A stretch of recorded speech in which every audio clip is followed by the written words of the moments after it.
What was your most embarrassing trip to the doctor? So, I'm 32, been married for like 8 months, living with my husband's family in this tiny house. His mom's always cooking for everyone, and I'm trying so hard to fit in and be the perfect daughter-in-law. One night, I'm scrolling TikTok and see this video about gut health detox smoothies. The girl's talking about how amazing it is, clears everything out, makes you feel incredible. I'm thinking, perfect. Maybe this will help me feel better and I'll have more energy. So, I write down the recipe. Ginger, beet juice, and magnesium. Citrate powder. The video said 1 tablespoon, but I figured if 1's good, 2's better, right? Big mistake. I make this nasty purple drink around 9 p.m. and chug it. Tastes horrible, but I'm committed. Within an hour, my stomach starts making these weird gurgling sounds, like really loud ones. I excuse myself to the bathroom and have the worst diarrhea of my life. I come back out trying to act normal, but then 15 minutes later, I'm running to the bathroom again. This keeps happening every 20 minutes. My mother-in-law keeps asking if I'm okay, and I'm like, yeah, I just had too much coffee today. By 2:00 a.m., I've been to the bathroom maybe 12 times. My husband's getting worried, but I tell him it's probably just something I ate. I finally fall asleep, but wake up at 6 a.m. and immediately have to sprint to the bathroom again. This continues all morning. I'm getting dizzy, can barely stand up straight, and starting to see these weird spots when I look around. My husband finds me basically collapsed on the bathroom floor and says we're going to the hospital. I'm panicking because I don't want his family knowing what's happening. So I tell his parents I have a really bad headache and need to get it checked out. I throw on these baggy sweatpants and a hoodie, and we head to the ER. At the hospital, I'm trying to explain to the nurse that I have stomach issues without being too specific, but she needs details for the chart.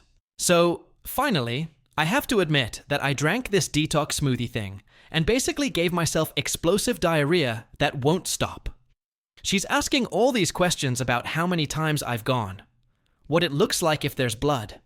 I'm mortified, but answering because I'm genuinely scared something's wrong with me.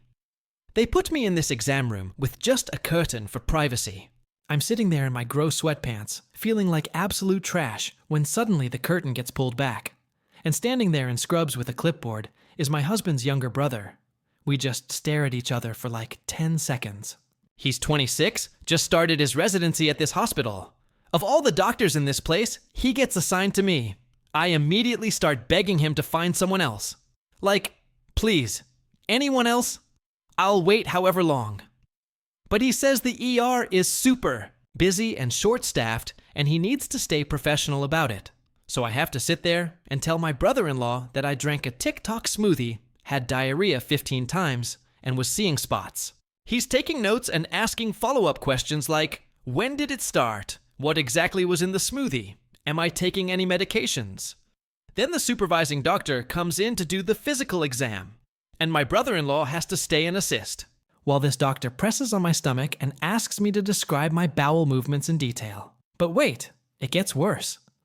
The doctor says they need to do a rectal exam to make sure there's no internal damage from all the straining. I'm literally begging them to wait until another doctor is available, but they say it needs to happen now. So, I'm lying on my side while the doctor does this exam, and my brother-in-law is standing right there holding instruments and taking notes. I wanted to disappear into the floor. They end up giving me IV fluids for dehydration and some medication to stop the diarrhea. The whole time, my brother-in-law is being super professional, but I can tell he's trying not to laugh. When we get home that evening, my mother-in-law comes up to me all concerned and asks if my headache is feeling better. I just nod and say, yeah, much better now.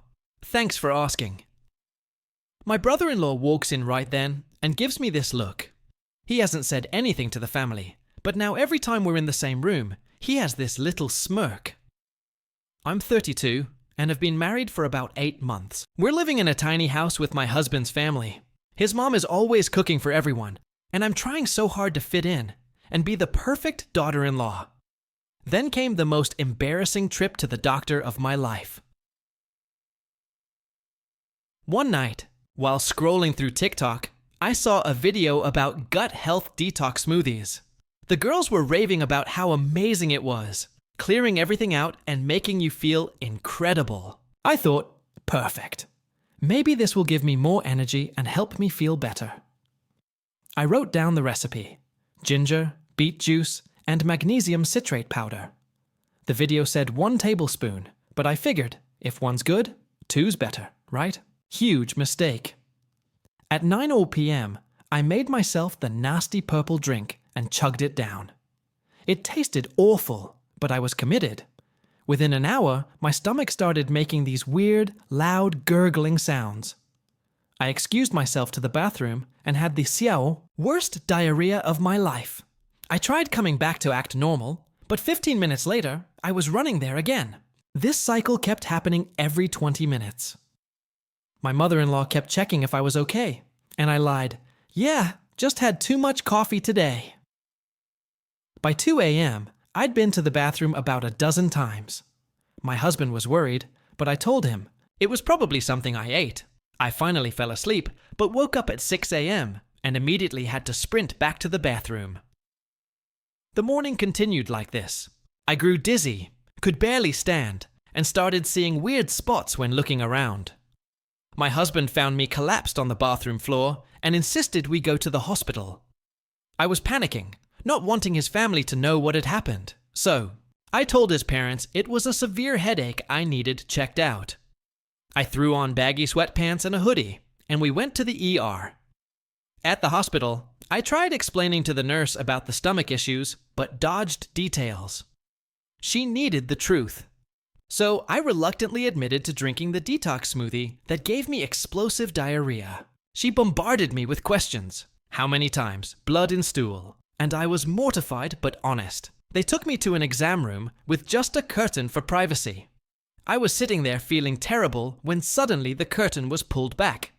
Standing, there in scrubs with a clipboard, was my husband's younger brother, just 26, freshly starting his residency at the hospital.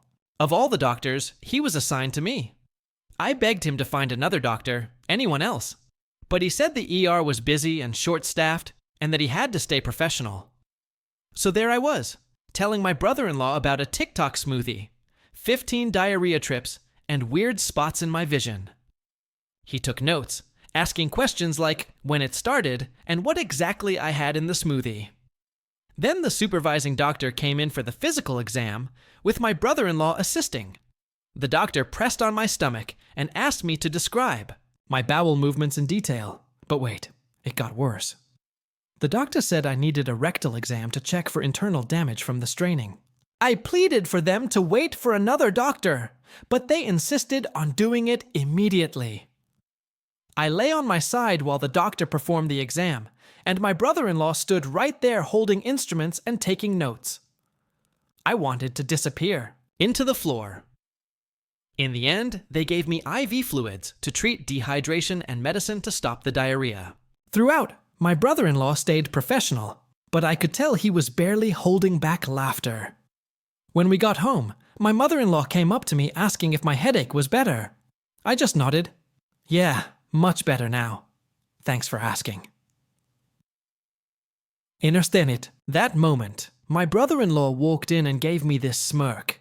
He hasn't said a word to the family about the whole thing. But every time we're in the same room now, that little smirk is there, reminding me of the most embarrassing doctor visit ever story. At the school concert, my sister's kids held up a sign that said, "Crying is not singing." Right behind my son. The class laughed. Even the teacher smiled. My sister leaned over and said, "Come on, it is just a joke. Do not overreact." I smiled. That night, I simply reviewed the funding allocated to her daughters and submitted one form. At 6:13 a.m., she texted, "Why is the principal asking to meet with me?" I sent a screenshot of the sign captioned. I remembered the sign. "My name's Ian. I'm 36. I do numbers for a small nonprofit that funds arts programs in public schools. It's not glamorous, but I like clean spreadsheets and clear rules. I'm also a single dad to an 8-year-old named Noah, who keeps a green stuffed dinosaur under his pillow and sings when he's nervous." Friday night was the spring concert. The cafeteria smelled like floor wax and popcorn.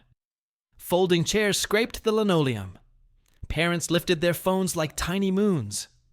The paper banner over the stage said, "Let your voice be heard," and letters that drooped a little at the end. Noah had a short solo, 8 bars he'd practiced at our kitchen table until his throat got tight.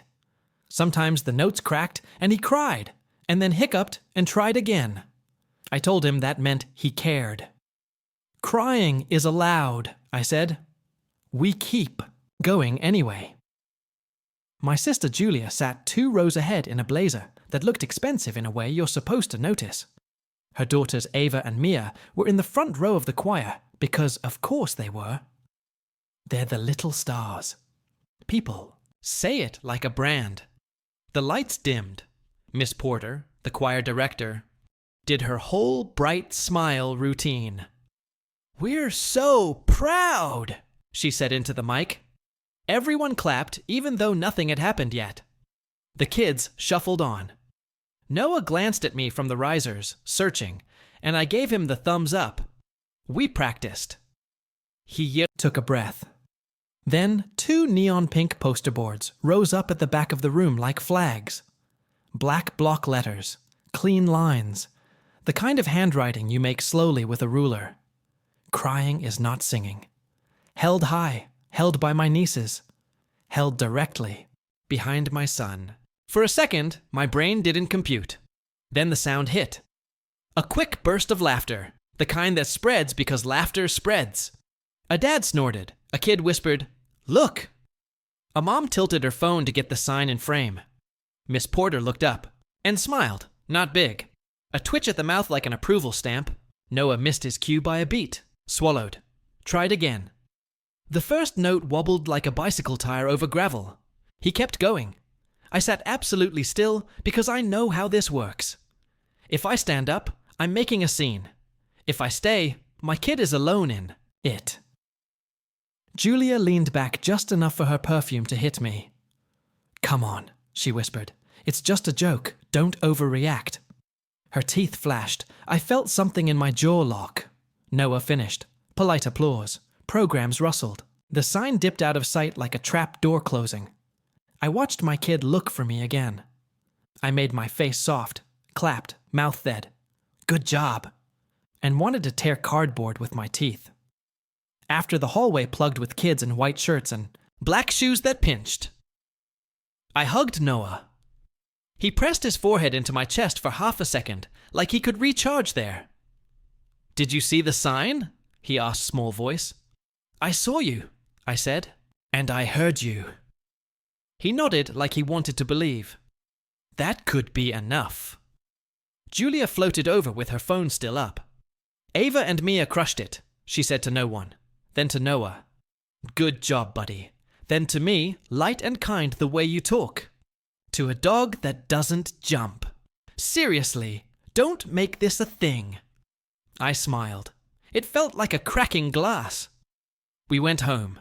Noah fell asleep with the dinosaur tucked under his chin. I stood in the kitchen with the program folded in my fist and listened to the fridge hum. No yelling, no texts, no forms, just a quiet I hadn't felt in a long time. The kind that happens right before you draw a line you should have drawn years ago. The joke wasn't random. It was the last bead on a string. Julia and I grew up in a house where don't overreact meant don't make me look at what I did. If she teased and I protested, I was sensitive. If I went quiet, she won. Our parents liked peace. Peace meant me swallowing it. I became useful early. After Dad left, I helped with bills, fixed the leaky sink, took the weekend shift at the grocery store, and the night shift in the campus computer lab. Julia was the fun one. The stories about her were always big. She lit up the room. She has a sparkle. I was the steady one. The story about me was, he'll figure it out. When Julia had Ava and Mia, useful became permanent. She called me Uncle Ian the Lifesaver, and then put me on every auto pay. "It's just until I get ahead," she said. Piano lessons started, then voice lessons, gymnastics, shoes for competition, matching hair bows that cost more than Noah's sneakers. If I hesitated, Mom said, "She's raising 2 girls. You know how hard that is." If I said yes, I got a thumbs up emoji in the family group chat and a bill the next week. I work at a nonprofit that gives micro grants to arts programs. I know the rules. Conflict of interest, transparency, receipts. I'm the one who emails the PDA treasurer at Noah's school to ask for their 990s and cheer when someone labels a line item correctly. I follow process because process keeps people honest. Julia loves that I do money. She says it like I carry a portable bank. Can you just submit that reimbursement for me? Ugh, the forms. Can't you shuffle the PDA budget to cover the risers? You know how to make numbers behave. The girl's teacher takes payments on Venmo now. Just throw it on yours. I'll square up. She never squared up. I told myself it wasn't for her. It was for the kids. I told myself Noah would benefit too, because I was building a school where art mattered, and he did in tiny ways. New markers in the classroom, a better keyboard in the music room. But every time the month ran tight and Noah asked about guitar lessons and I said maybe in summer, I felt something pinch. There were other things. The subtle stuff that sits in the corners and molds. At rehearsal, when Noah cried once because the room felt like too many eyes, Miss Porter called it a learning opportunity about resilience. When Ava skipped a run-through for a smoothie, it was self-care. When Mia rolled her eyes at a classmate's off-keynote, Miss Porter laughed and said, "You're not wrong. Kids repeat what they hear." A boy in Noah's class told him in the pickup line, "My mom says, you're too emotional for choir." Noah looked at his shoes while he told me, voice flat, I said the grown-up thing. Sometimes people repeat things that aren't true and wanted to scream into a pillow where no one would hear me. The sign had a prequel. 2 weeks before the concert, Julia texted a photo of glitter and markers spread on her table. "Poster time," she wrote with 10 sparkles, raising women who speak their minds. The corner of a neon pink board peeked out, sent a thumbs up, and didn't zoom in. 3 nights before the concert, Noah cried at dinner because he missed the high note alone in our kitchen. He hugged the dinosaur with one arm and kept singing with the other. I could hear his small voice, trying to be brave. I could not hear anything funny about it. Money wrapped itself around all of this like ivy. Every month, my bank app showed the story. $85 per week to a vocal coach Ms. P recommended for Ava and Mia. $38 per month for a keyboard rental at Julia's house because their old one was too plasticky. $150 for a spring clinic everyone was doing. $60 here for costumes because the first pair of black shoes were the wrong black. $200 towards the regional trip because Julia said, "It's a once-in-a-lifetime opportunity, Ian, and you work for an arts nonprofit. You of all people should get it." Meanwhile, Noah and I shared Netflix with commercials, and I told him, commercials build character. When I told Mom any of this, she tilted her head and said the sentence she saves for me. "You're so good with money, you can handle it." It sounds like praise. It's a leash. You might ask, why didn't you say no? I did sometimes in tiny ways, the kind that don't stick. I paused one autopay for a month, and Julia called crying that the coach had humiliated her in front of the other moms by asking about payment. I put the plan back on. I told myself I was protecting the girls from adult mess, even if the adult mess kept walking into the room wearing a blazer and lip gloss. Then this year, Noah wanted voice lessons of his own. He asked softly like a kid who has been trained to read the room. If we can't, he said, it's okay. I said, we'll see. I meant it, and also didn't know how because savings only stretch so far when you're the safety net for a household that isn't yours. That night after the concert, when the house got quiet and the dinosaur snored against Noah's cheek, I stood at the sink and understood the thing I'd been pretending not to know. I was paying for children who had learned that my kids' fear was a joke. And I was paying the salary of the joke. Morning made me bolder. Maybe it was sleep. Maybe it was rage with a seatbelt on. I made oatmeal with the extra cinnamon Noah likes. He hummed the melody under his breath, testing a note like, "You test a loose tooth. My phone buzzed on the counter." Then again, I flipped it over. "Julia, why is the principal asking to meet with me?"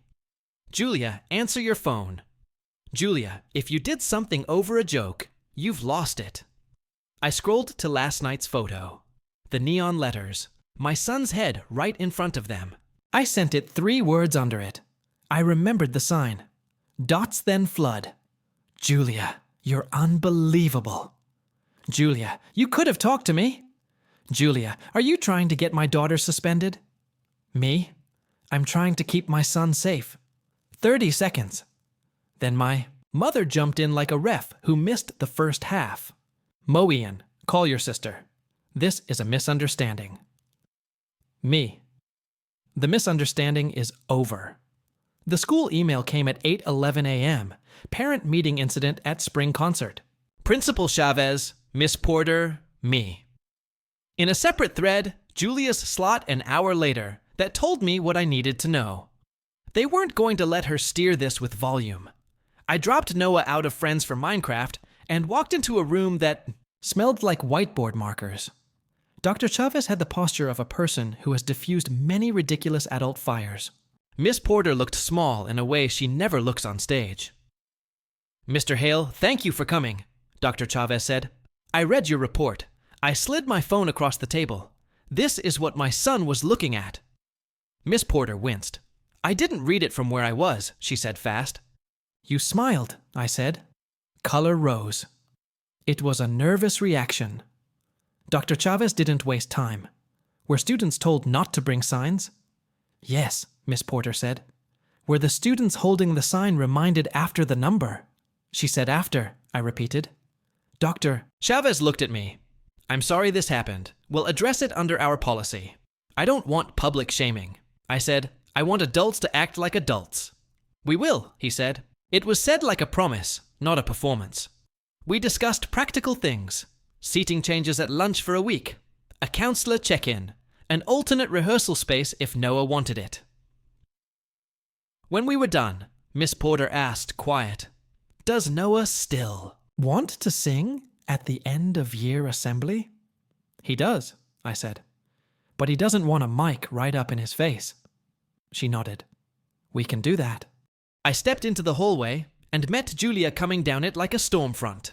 Sunglasses on top of her head, phone in hand like a weapon. Yushi hissed, "What did you say?"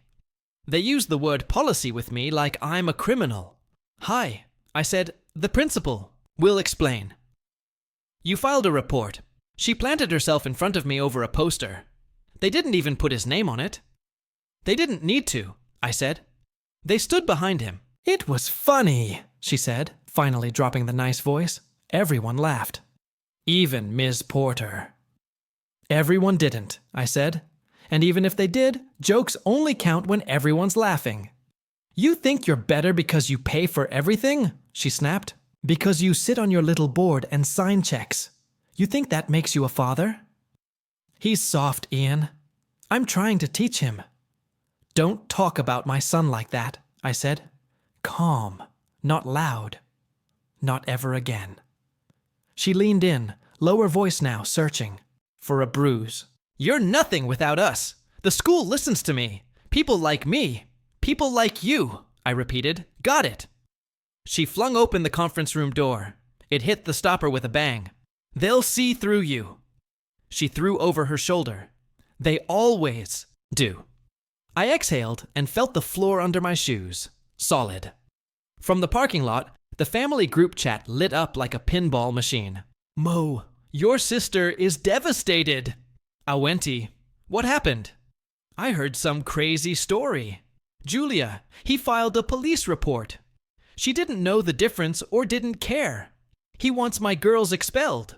"Not true." I attached one photo. The sign. No caption. Then, I did the thing that terrified me and also set me free.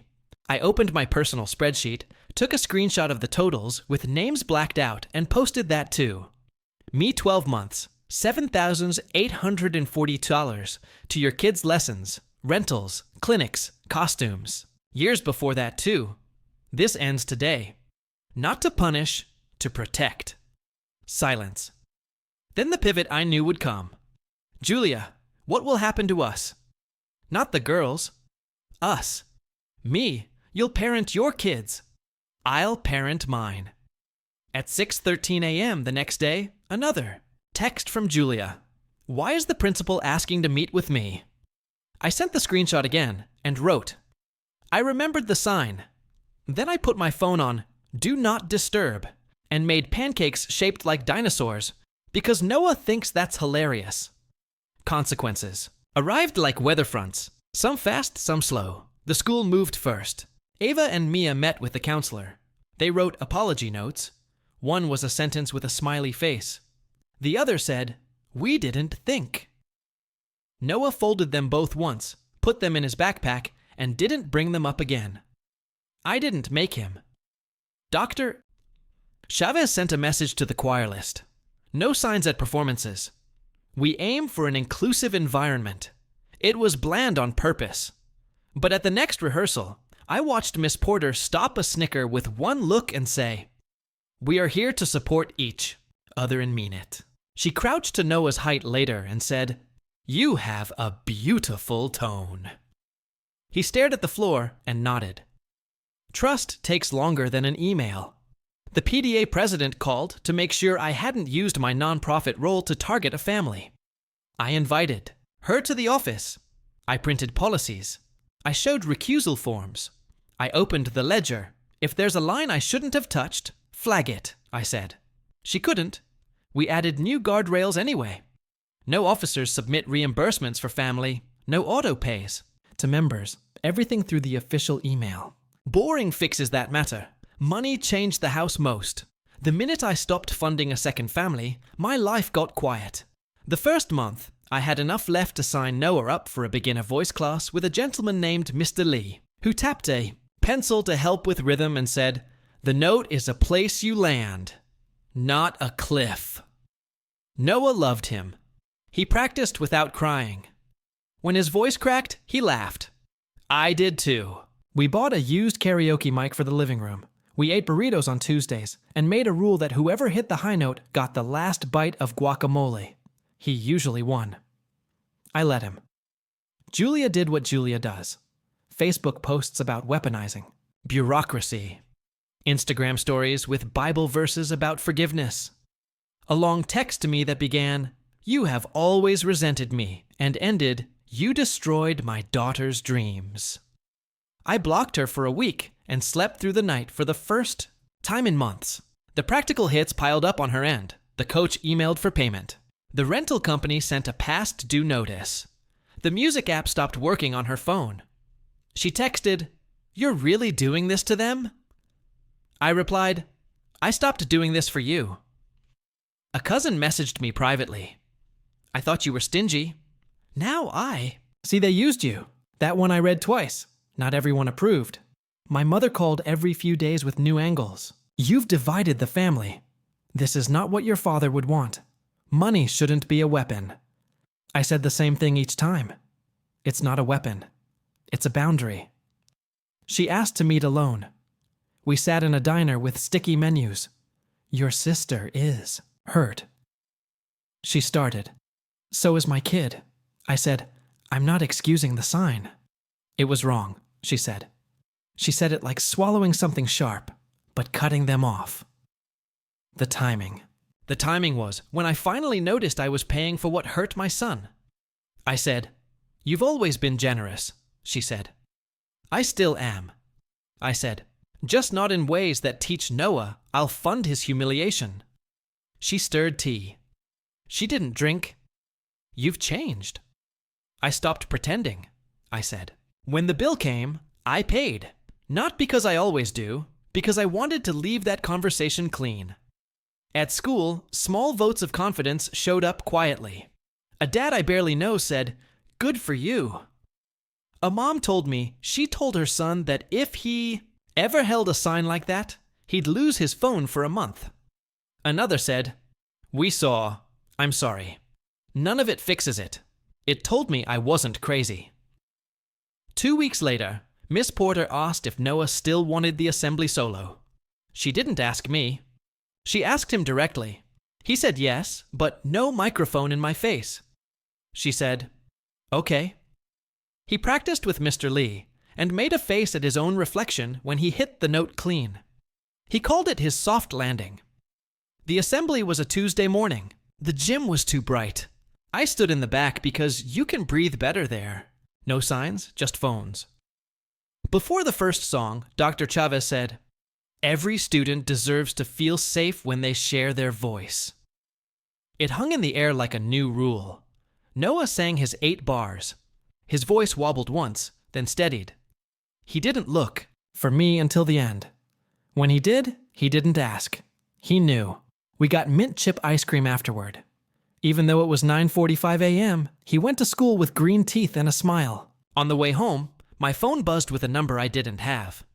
"Hi," the text said. "I'm Mia's friend's mom. I just wanted to say thank you for speaking up. My daughter thinks crying is weak.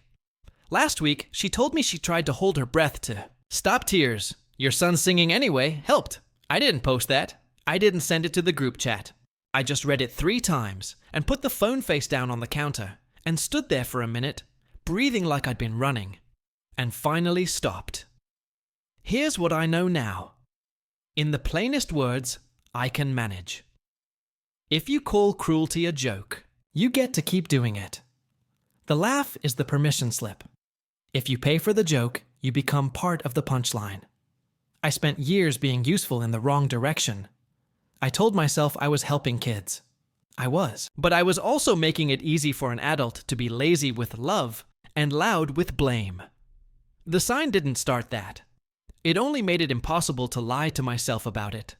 Ending it didn't require a speech. It required a form, a screenshot, a canceled autopay, and one decision I keep making each morning. My kid goes first.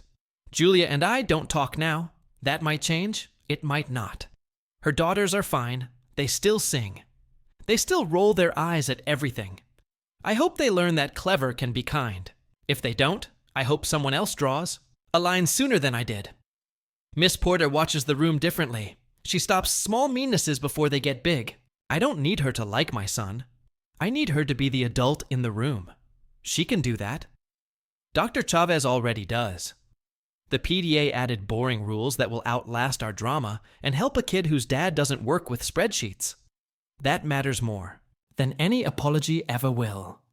My mother still wants a version of Together. That means I pay and shut up. I told her what Together looks like at my table. No jokes that land on kids. No guilt disguised as tradition. No bills slid under my door with a, "You know how it is." If we can do that, we can share holidays. If we can't, we won't. The world won't end. It'll just be quieter. Noah still cries sometimes when he practices. Sometimes I do too, at the sink with the water running. Crying didn't ruin his voice. It taught him where the air is. He knows how to breathe. That's what singing is. Breathing on purpose. Last week, he asked out of nowhere, "Do you remember the sign?" "I remember everything," I said. He nodded. I don't think about it when I sing now. That's the win. Not that I won a group chat argument. Not that someone I'll never meet texted. Thanks. The win is an 8-year-old boy opening his mouth in a loud room and letting something honest out without flinching, because the person who loves him most chose him over politeness, over peace, over being liked. "Crying is not singing," the poster said. Here's the reply I'm teaching him. Crying isn't singing, and it isn't not singing. It's a human being telling the truth about how hard it is to be brave sometimes. The sound that matters is the one you make after. The one you make because someone held the line for you while you found it.